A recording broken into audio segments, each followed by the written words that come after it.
হুসাইন রাদিয়াল্লাহু আনহু বলেন, আমার নানি যার সম্পর্কে আল্লাহ নবী বলেছেন চারজন মহিলা পৃথিবীর শ্রেষ্ঠ, এর মধ্যে একজনের নাম বলেছেন খাদিজাতুল কুবরা। আমার নানি সর্বপ্রথম যিনি বিনা প্রশ্নে কালিমা পড়েছেন, ইসলাম ধর্ম গ্রহণ করেছেন, আমার নানি যাকে মহান আল্লাহ দুনিয়াতে সালাম দিয়েছেন, আমার নানি যাকে আল্লাহ দুনিয়াতে জান্নাতের সার্টিফিকেট দিয়েছেন, আমার নানি আল্লাহর পরে যার সম্মান ওই বিশ্ব নবীর আদরের স্ত্রী। বলুন তো দেখি এতগুলো ডিগ্রি আপনার নানির আছে কি না? আপনার নানির চাইতে আমার নানির সম্মান মর্যাদা বেশি না কম? তো অনেক অনেক গুণ বেশি। তাহলে আপনি কোন মহিলার নাতি আর আমি কেমন মহিলার নাতি? হযরত হাসান আর হুসাইন রাদিয়াল্লাহু আনহুমা দুজন বলেন, নানা এই ঘর থেকে ওই ঘরে যাব, একটু লাইট দেন, আলো দেন। রাসূল বলেন, লাইট দিমু কই থেকে আলো দিতা? আমার চুলা তুই আগুন ধরে না, তাহলে তোমাকে লাইট দিব কই থেকে? কিন্তু হাসান হুসাইন রাদিয়াল্লাহু আনহুমা কোনো আবদার করলে রাসূল খালি ফেরত দিতেন না।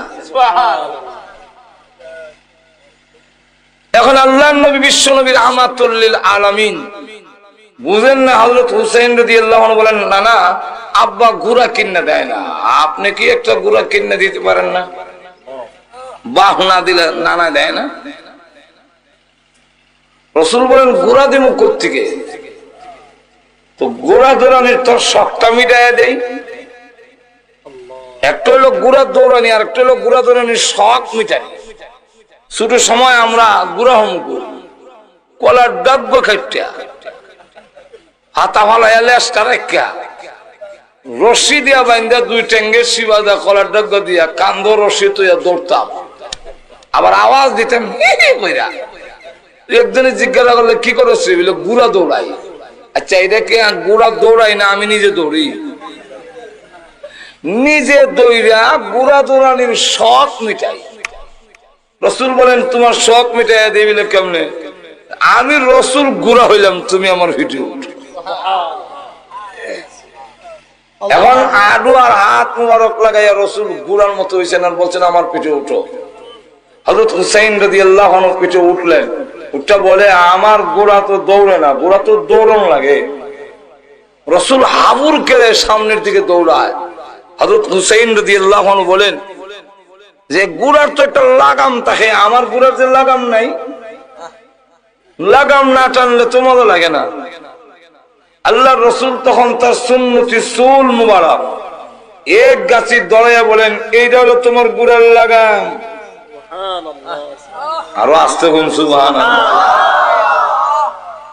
আমার লাগাম ধরে টানে রাসূল আবুর করে দৌড়ে, হুসাইন বিন নাসে আর কো গুড়া দৌড়ায়। এমন সময় ঢুকছেন হযরত ওমর, ঢুকে কয়, ইন্না লিল্লাহ, হুসাইন রাসূলকে তুমি গুড়া বানাইছো? তোমার সুয়ারি পৃথিবীর শ্রেষ্ঠ সুয়ারি, তোমার সুয়ারির তুলনা হয় না। আল্লাহর রাসূল বলেন, ওমর শুধু সুয়ারির প্রশংসা করো না, সুয়ারটাও কম না, এটা বিশ্ব নবীর নাতি। সুবহানাল্লাহ। কারণ এক কিতাবের মধ্যে আনছেন নানা নাতির বহস। বলবো একটু জোরে কন। হুসাইন বয়স হিসেবে কম, ছোট, 3.5 পৌনে 4 এরকম হবে। এই বয়সের বাচ্চারা কি বলে, কিন্তু হুসাইন রাদিয়াল্লাহু আনহু কি স্পিরিট, কি মেধা ওই সময় দেখেন। জিগা, নানা আপনার দাম বেশি না আমার দাম বেশি? রাসূল বলেন, আমার। হুসাইন রাদিয়াল্লাহু আনহু বলেন, আপনার চাইতে আমার সম্মান বেশি। সুবহানাল্লাহ। এটা কেমনে? কেমনে? এটা কি দলিল দিতে হবে? বলে দলিল দাও, দেখি কেমনে। দলিল দিতে গেলে বলেন আপনার আব্বাকে। আমার আব্বা আব্দুল্লাহ। খালি আব্দুল্লাহ, যে আগে পিছে তো কোনো টাইটেল নাই, কয়জনই চিনে আপনার আব্বারে? আপনি কি আমার আব্বাকে চিনেন? রসুল কি হুসেন রাদিয়াল্লাহু আনহুর আব্বারে চিনেন না? তোমার আব্বাকে? আমার আব্বা শুধু আলী না, আমার আব্বা সম্পর্কে নানা বলেছেন আলী বিল জান্নাত, জান্নাতের সার্টিফিকেট আছে আমার আব্বা। আমার আব্বার সম্পর্কে রসুল বলেছেন আসাদুল্লাহিল গালিব, আল্লাহর বিজয়ী ভাগ। আমার আব্বা হলেন, রসুল বলেছেন আনা মদিনাতুল ইলমি ওয়া আলিয়ুন বাবুহা, আমি হলাম এলেমের একটি শহর, এই শহরের গেটটার নাম হলো আলী। আমার আব্বা হলেন বিশ্ব নবীর কলিজার টুকরা আদরের দুলালি হযরত ফাতেমার স্বামী। এতগুলো টাইটেল কি আপনার আব্বার আছে? ও না। তাহলে আপনার আব্বার চাইতে আমার আব্বার মর্যাদা সম্মান বেশি না কম? অনেক বেশি। তাহলে আপনি কার পুত আর আমি কার পুত? হুসাইন বলা তোমার নানিকে, হযরত হুসাইন রাদিয়াল্লাহু আনহু বলেন আমার নানি, যার সম্পর্কে আল্লাহর নবী বলেছেন চারজন মহিলা পৃথিবীর শ্রেষ্ঠ, এর মধ্যে একজনের নাম বলেছেন খাদিজাতুল কুবরা। আমার নানি সর্বপ্রথম যিনি বিনা প্রশ্নে কালিমা পড়েছেন, ইসলাম ধর্ম গ্রহণ করেছেন, আমার নানি, যাকে মহান আল্লাহ দুনিয়াতে সালাম দিয়েছেন। আমার নানি, যাকে আল্লাহ দুনিয়াতে জান্নাতের সার্টিফিকেট দিয়েছেন। আমার নানি, আল্লাহর পরে যার সম্মান, ওই বিশ্ব নবীর আদরের স্ত্রী। বলুন তো দেখি, এতগুলো ডিগ্রি আপনার নানির আছে কি না? আপনার নানির চাইতে আমার নানির সম্মান মর্যাদা বেশি না কম? তো অনেক অনেক গুণ বেশি। তাহলে আপনি কোন মহিলার নাতি আর আমি কেমন মহিলার নাতি? খুশি চোখের পানি ছেড়ে দিছে, অত বুদ্ধি কেমন হইল? কাল নিয়ে কোলে নিয়ে বলেন আর কি আছে বলা, আর বলতে বলে বলেন আপনার নানাকে। এতক্ষণে আসল জায়গায় খুঁজেছে। আপনার নানাকে বলুন আমার নানা মদিনার ওয়াহাব, ও ওয়াহাব মিয়ার নাতি হয়েছেন, আমার সাথে টাক্কর দিতে। আপনি চিনেননি গো আমার নানাকে? নবীজি বলেন বলো তোমার নানাকে। হযরত হুসাইন রাদিয়াল্লাহু আনহু বলেন আমার নানা সাইয়্যিদুল মুরসালিন রাহমাতুল লিল আলামিন সাহিবুল কাউসার কাউনাইন, আমার নানা ফখরুল আলামিন, আমার নানা রাহমাতুল লিল আলামিন আশরাফুল আম্বিয়া খাতামুন নবিয়্যিন মুহাম্মাদুর রাসূলুল্লাহ সাল্লাল্লাহু আলাইহি ওয়াসাল্লাম হলো আমার নানা। বলুন আপনার নানার চাইতে আমার নানার সম্মান বেশি না কম? আল্লাহর নবী বলেন তোমার নানার দাম তো অনেক বেশি। তাহলে আপনি কেমন লোকের নাতি গো আর আমি কেমন লোকের নাতি? রসুল ডাক দিয়া কয়, দাবি করলে তোর সম্মান বেশি, ঘুরাইয়া গেলে যা কইলে সবচেয়ে আমার কইলে, ডাইরেক্ট কইলে তো কমই যাক। বুঝাইয়া দিলাম আমার সম্মান, আমার সম্মান আপনাকে দিয়ে আমার মা সম্মানিত হয়েছেন, আপনাকে দিয়ে আমার আব্বা সম্মানিত হয়েছেন, আপনার মা কারণে আমার নানি সম্মানিত হয়েছেন, আপনার কারণে। যেরকম ঠিক আছে বলেন নানা গো, এই ঘর থেকে ওই ঘরে যাবো, একটু আলু দেন না। আল্লাহ নবী বলেন আলু নাই, লাইট নাই, তবে যাওয়ার ব্যবস্থা করে দেই। আরে হাসান হুসাইন, আমি মুস্কি হাসি দেই, এই ভাগ দিয়া যাই গিয়া। একটু জোরে কর না। বলেন যেই মাত্র নানা মুস্কি হাসি দিলেন আর দাঁত মোবারক গুলো বের হয়ে গেল। অমাবস্যার রাত্রিতে অন্ধকার রোদনীতে দিনে ঝিলকি দিলে, বিদ্যুৎ চমকাইলে যেইভাবে অন্ধকার দূর হয়ে যায়, ঠিক তেমনি ভাবে নানাজি যখন মুস্কি হাসি দিলেন আর দাঁত মোবারক গুলো বের হলো, আমাদের কাছে মনে হইল অন্ধকার রোদনীতে বিদ্যুৎ চমকাইতেছে, আমরা এক ঘর থেকে আরেক করে দৌড় দিয়ে চলে যেতে পেরেছি।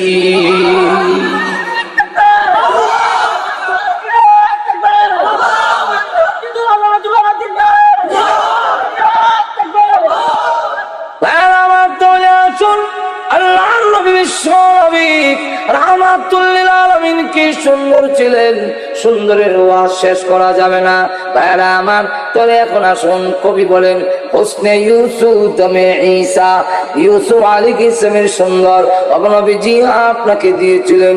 আম্মা জানা এসে বলেন ও মিশরের মহিলা, ইউসুফ আলাইহিস সালামের সুন্দর দেখে তোমাদের হাতের মধ্যে ছুরি লাগাইয়া দিয়েছিলে, হাত কেটেছিলে।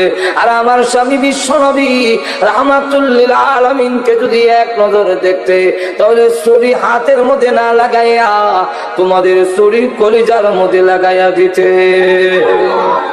ইউসুফ আলাইহিস সালামের সুন্দর দেখে একজন লোক কালিমা পড়ে নাই, কিন্তু আল্লাহর নবী বিশ্ব নবী রাহমাতুল লিল আলামিনের সুন্দর দেখে অসংখ্য ঘটনা আছে যারা কালিমা পড়ে মুসলমান হয়ে গেছে।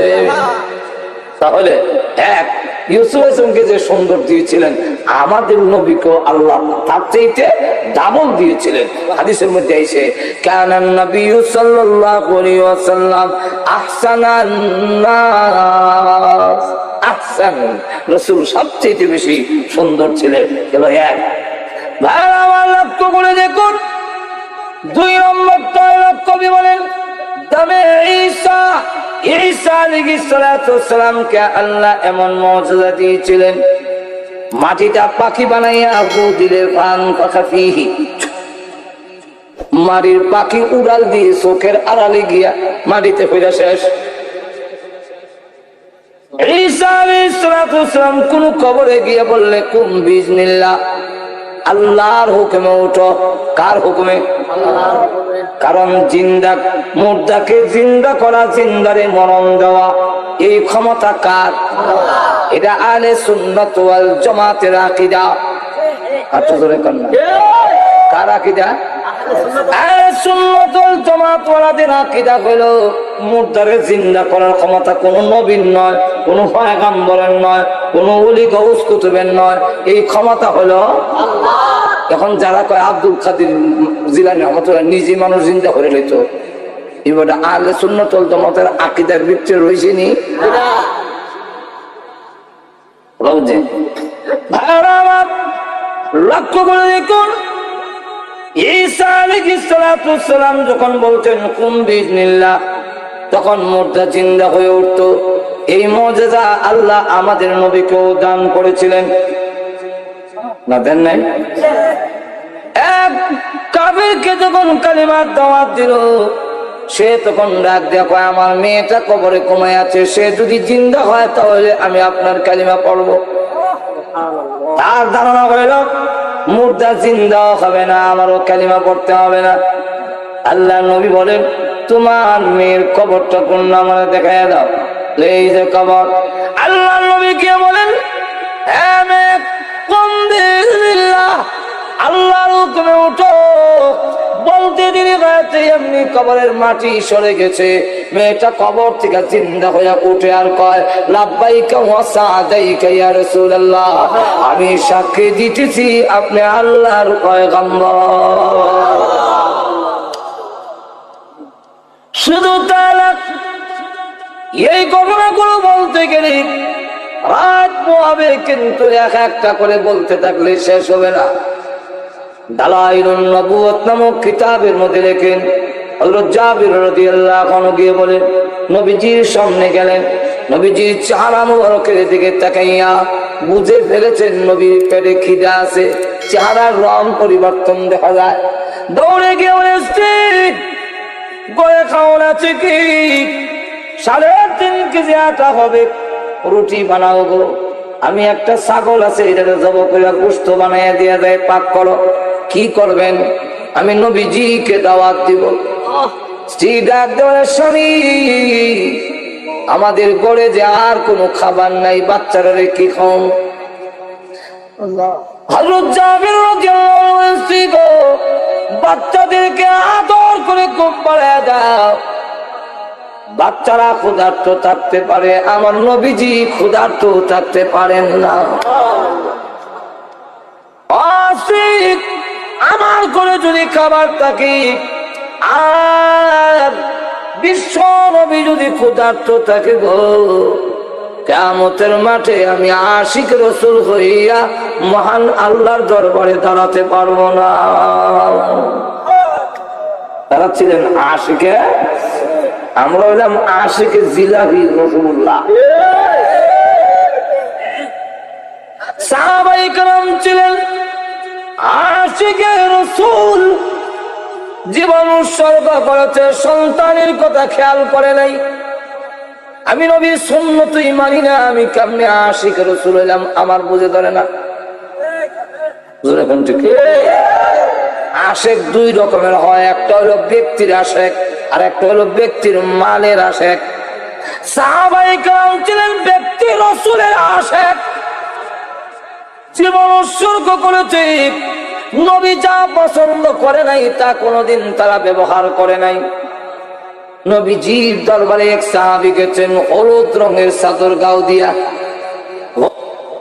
হলুদ আর শালু কাপড় যে এক চারটা লাল, এই দুই কাপড় পুরুষের জন্য ব্যবহার করা মাকরুহে তাহরিমি। শালু কাপড় যে এক চারটা লাল, এটা পুরুষের জন্য নিষেধ। হলুদ করা, হলুদ রং পুরুষের জন্য নিষেধ। কে নিষেধ করছেন? রাসূল। যখন কে? এক সাহাবী করা হলুদ রঙের চাদর গা দিয়া সালাম দেয়, আসসালামু আলাইকা ইয়া রাসূলুল্লাহ। সালামের জবাব দেয় না, ছায়